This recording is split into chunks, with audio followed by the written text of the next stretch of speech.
little busy this week? Yeah, I got a few things to do. I hate it for Max. I hate it for really for our offensive team, but at the same time, it's turning over a new leaf a little bit. We had to do it last year when Morgan got hurt, played with a freshman. I've done it several times in the past, and it's a challenge. It's a challenge for everyone. Obviously they have to step up and do their part, but those other 10 guys have to, really do their part. And we lost a guy that can make everybody's job a little easier. Lost a guy that can erase some mistakes, but these guys can erase mistakes in their own way, and it'll be exciting. It will be exciting one way or another. Have you worked out what you're going to do, what your plan is exactly with rotations and like with each guy? No, Jen, I have not yet.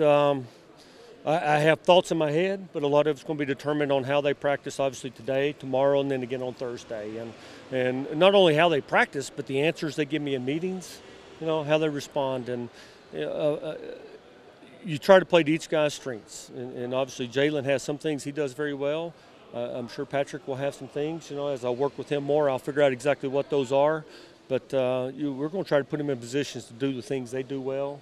And I'm sure there will be some overlap, but there'll be some differences there also. How'd they do? They did all right. We set a new record for knucklehead calls a couple of times, calling them knuckleheads or something pretty close to that. But they understand for the most part what to do. Now, actually doing it is the next thing. On the board, they can tell you what they're supposed to do and what everybody's supposed to do. But when it starts happening fast and you have 2.5 seconds to get back there, read the defense, make a decision, get the ball out of your hand while avoiding the rush or finding the lane to throw it to, that's their challenge. Randy, you had to make a radical change at the end of last season, and it was successful at quarterback. This is a little bit different, though, isn't it? Is it not quite as radical? It's probably not quite as radical. The difference was, Max had an extra spring practice, because he had come in early.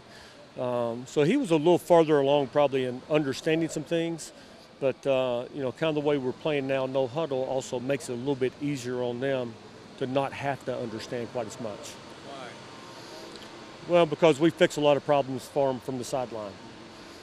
Where we did that for a while with Max, but we couldn't do it quite as easily as we can now. So you're even more likely to stay in the no huddle than to huddle up and slow it down with the young guys. Yeah, it's really easier for them to operate in the no huddle because, a lot of times the hardest thing for a young guy is just getting the play called right in the huddle. So if you don't have to worry about that, it makes it easier. Just like, against Tennessee when we played in the pistol the whole time. I didn't have to worry about teaching Matt how to take a snap, So anything you can eliminate, anything you can make it easier for them, that's what you try to do. How much did you rotate them in practice today? I'm sorry. How much did you rotate them in practice today? Did Patrick go with the ones and the twos, or? Yeah, they both went with each group. A lot of times they would go with one until they messed up, and I'd send them to go touch the goalpost, and then the other one went. So we had a little bit of rotation that way. We had a little bit of rotation just as much as anything else, just to get the first group used to hearing Patrick.